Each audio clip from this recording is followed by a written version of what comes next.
Qualquer brasileiro que já tenha trocado o piso do banheiro ou dado uma repaginada em algum cômodo da casa, deve saber perfeitamente que reforma nunca é uma tarefa muito agradável. Mesmo quando os benefícios são válidos, a sujeira é inevitável. Agora, imagine que você tenha de fazer uma obra emergencial em um momento delicado para você, desempregado, sem dinheiro, entregue ao azar. Consegue imaginar a dor de cabeça? Se a sua resposta for positiva, você provavelmente já sacou qual o maior problema da economia brasileira nas últimas décadas. Reformar algo no Brasil nunca é simplesmente uma opção para melhorar, mas para evitar que vá pro brejo. Puxe na memória, ou faça algo ainda mais simples. Procure no Google quando foram realizadas as últimas reformas realmente importantes da economia brasileira. Você tem alguma noção? Precisará de muito esforço. Por aqui, realizamos reformas em tempos de crise, buscando fugir de problemas que poderiam muito bem ter sido evitados se tivéssemos topado nos precaver quando as coisas iam bem. Se você está se perguntando por que decidimos propor tantas reformas agora, olhe para este mesmo Congresso e se pergunte: algum desses caras teria coragem de propor mudanças de verdade num momento em que a economia brasileira estava bombando? Resultado de uma série de circunstâncias distintas. A resposta não é tão difícil assim. E os deputados que talvez tivessem proposto algo dificilmente encontrariam outros dispostos a mexer em time que está ganhando. Em meio a esta agitação e num cenário conturbado onde o desemprego já atinge 12 milhões de pessoas, pelas contas do IBGE, o Congresso decidiu levar para votação justamente uma das mais sensíveis reformas que viemos adiando nos últimos anos, a trabalhista.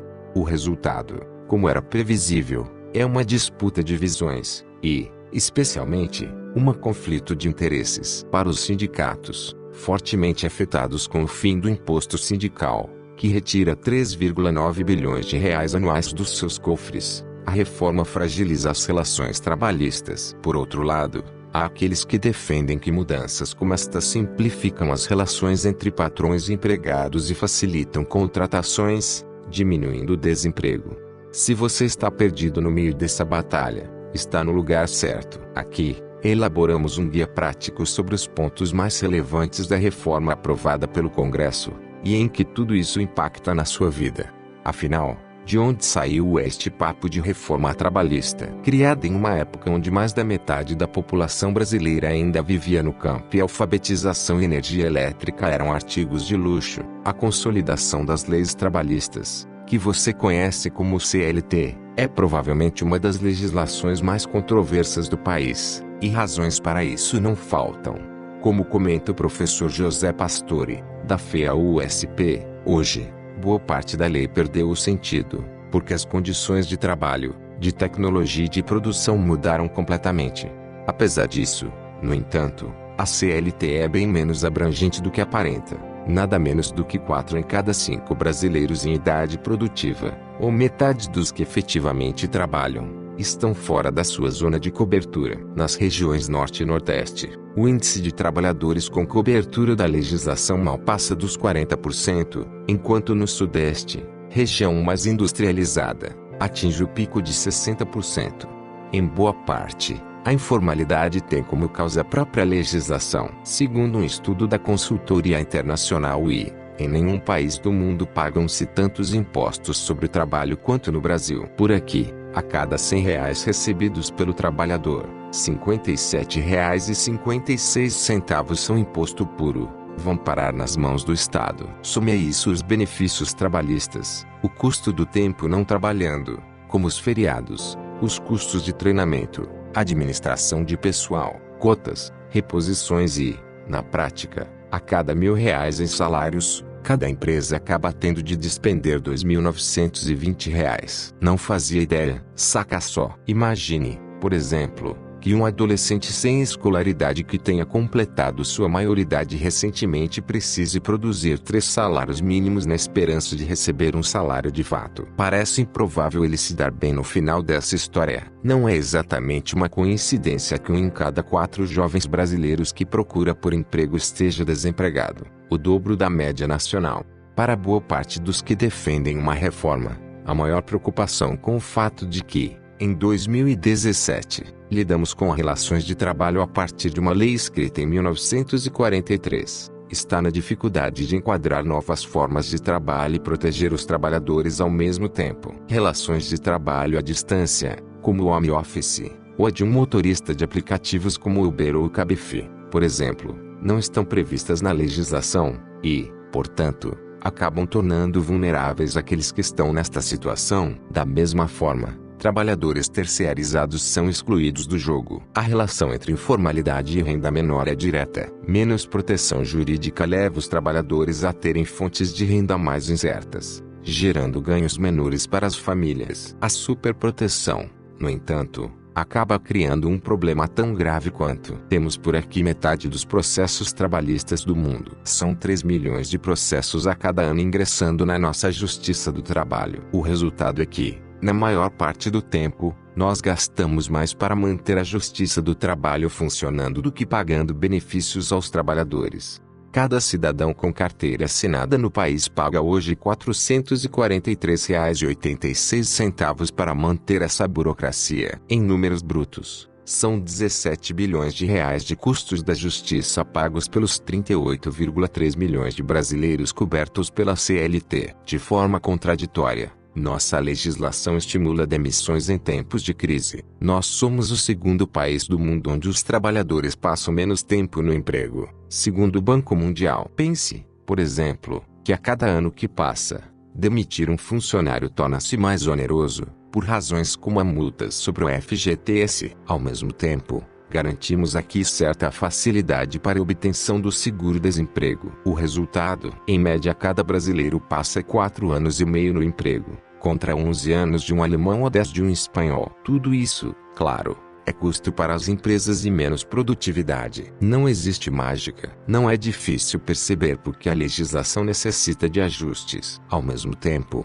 de certa forma, é natural que haja completa desconfiança em relação aos congressistas que farão isso. Apesar de tudo, é necessário entender exatamente o que muda. Abaixo, fizemos um resumo das reformas aprovadas ontem. O que muda com as regras aprovadas na reforma? Realizar reformas nessa área não é exatamente uma novidade. Um dos mais importantes direitos trabalhistas atuais, o FGTS, nasceu exatamente para retirar um direito do trabalhador: a estabilidade no emprego privado. Até 1964, demitir alguém com mais de 10 anos no emprego era considerado ilegal. E essa é a primeira grande alteração proposta pela reforma. 1. O que for acordado pelas empresas e funcionários passa a ter maior validade do que o que está na lei. Nas reformas aprovadas desta vez, as coisas são um pouco mais abrangentes. O foco principal do projeto passa por maior força dos acordos coletivos em relação à lei. A partir de agora, por exemplo, será possível que patrões e empregados negociem de qual forma benefícios como férias e horários de descanso serão concedidos. As negociações, no entanto, deverão ser feitas por meio de representantes, sejam eles sindicatos ou figuras eleitas pelas próprias indústrias. A prática não é nenhuma novidade e vigora há décadas em países como o Japão, por exemplo, onde cada indústria possui seus representantes legais. 2. Você pode definir a melhor maneira de tirar férias um dia na semana para aproveitar um feriado. Por meio destes acordos coletivos, por exemplo, seria possível que determinadas empresas adotassem escalas de trabalho bem diferentes das usuais, dentro de um limite semanal de 48 horas, ou 220 horas mensais. É possível que o empregado trabalhe 12 horas em um dia e 3 horas em outro dia. Ou ainda, que decida tirar 14 dias de férias em janeiro, 5 dias em junho e outros 5 em novembro. Quer trocar um feriado de quinta-feira para sexta e emendar o final de semana? Isso agora é possível. Quer trocar meia hora de almoço por sair meia hora mais cedo? Antes isso era proibido. Agora não é mais. 3. Novas formas de trabalho, como o home office, passam a ser permitidas. Formas de trabalho modernas, como o home office, passam a ser consideradas legais com a reforma. Imagine, por exemplo, que uma gestante esteja concluindo seu período de afastamento da empresa, mas queira manter-se mais tempo em casa. Para a empresa, será possível que ela faça isso, agora trabalhando à distância, mantendo os mesmos vínculos empregatícios. 4. Demissões podem ser feitas em comum acordo com patrões e empregados, e você ganha o direito de sacar seu FGTS mesmo pedindo demissão. Em outro ponto, o das demissões, Será criada agora a figura da demissão negociada. Ao contrário de hoje, quando pedir demissão impede acesso ao FGTS, será possível sacar 80% dele, além de uma multa de 20% sobre o saldo. 5. Trabalhadores terceirizados passam a ter acesso aos direitos trabalhistas. Esse é um dos pontos mais polêmicos. Nós já falamos sobre ele aqui. Nele, a reforma proposta prevê duas garantias ao empregado. Cria-se o período de quarentena de 18 meses. Ou seja, durante esse tempo, uma empresa não poderá contratar um funcionário que tenha sido demitido por ela. O que impede, por exemplo, escolas de contratarem e demitirem professores para evitar custos com o período de recesso escolar. Acusação bastante comum durante o período de votação do projeto da terceirização.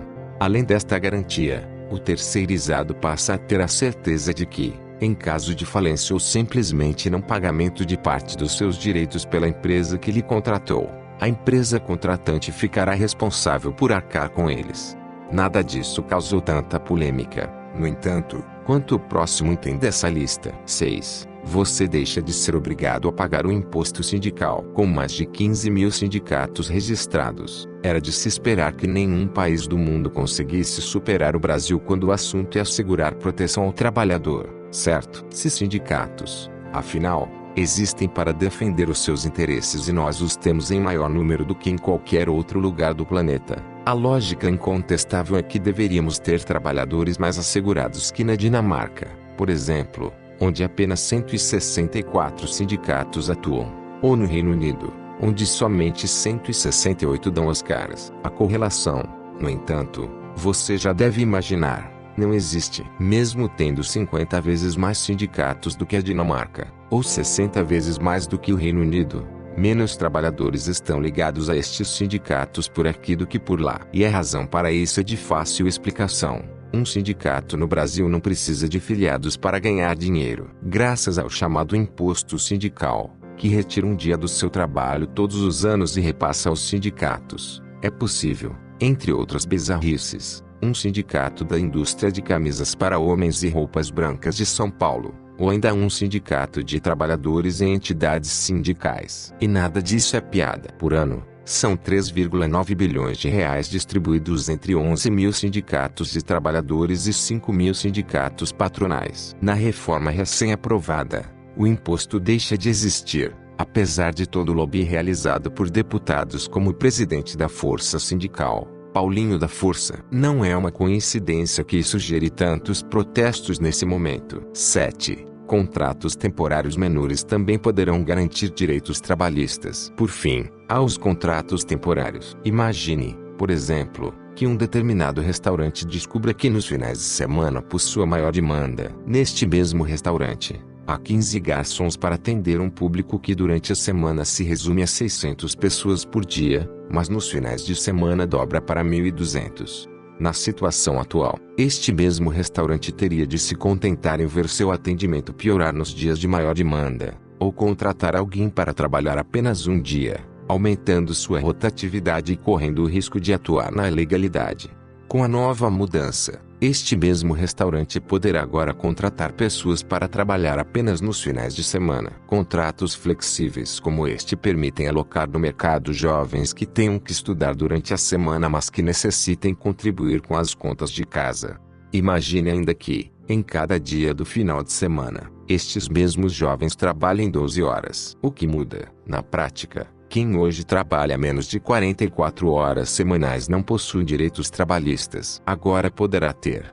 E aí, o que você acha disso? Deixe aí embaixo nos comentários. E não se esqueça de deixar aquele gostei se gostou do vídeo, ou aquele dislike se não gostou do vídeo. Se quiser receber mais vídeo como esse, se inscreva no canal. Falou, até mais humanos.